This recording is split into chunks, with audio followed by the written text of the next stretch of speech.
আগামী 5ই September release হতে চলেছে বিবেক অগ্নিহোত্রী নির্দেশিত ছবি দ্য বেঙ্গল ফাইলস।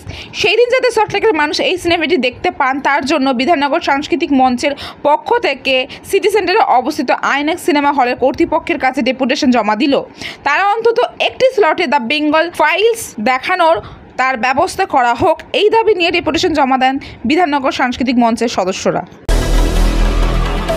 আমরা বিধাননগর সংস্কৃতি বাঁচাও মঞ্চের পক্ষ থেকে আমরা এসেছিলাম বিধাননগরে।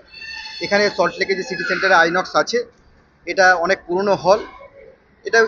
এটার সাথে মানুষের একটা সেন্টিমেন্ট, একটা আবেগ জড়িত। The Bengal files 5 September release করছে।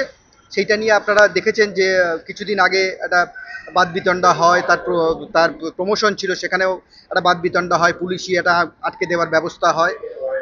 চলচ্চিত্র দেখার অধিকার, ছবি দেখার অধিকার থেকে মানুষকে, জনসাধারণকে বঞ্চিত করবে, এই অধিকার মনে হয় কেউ দেয়নি। আমরা আইনক্সের কর্তৃপক্ষের কাছে, ম্যানেজমেন্টের কাছে তাদের দাবি জানালাম যে the Bengal files 5 September release হচ্ছে, সেই দিন যে কোনো স্লটে, অনেকগুলো স্লট থাকে ওদের, যে কোনো একটা স্লটে দ্য বেঙ্গল ফাইলস দেখার সুবিধা যেন তারা করে দেয়।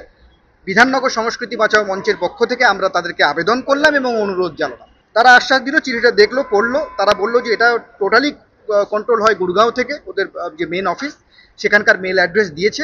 আমরা এই চিঠিটা মেল করে তাদেরকে পাঠিয়ে দেবো এবং আশা রাখবো যে দ্য বেঙ্গল ফাইলস এখানে যেদিন হবে লঞ্চ, সেদিন চলবে এখানে। সল্টলেক থেকে ক্যামেরায় জয়, আমি রিঙ্কি, নিউজ কলকাতা 24।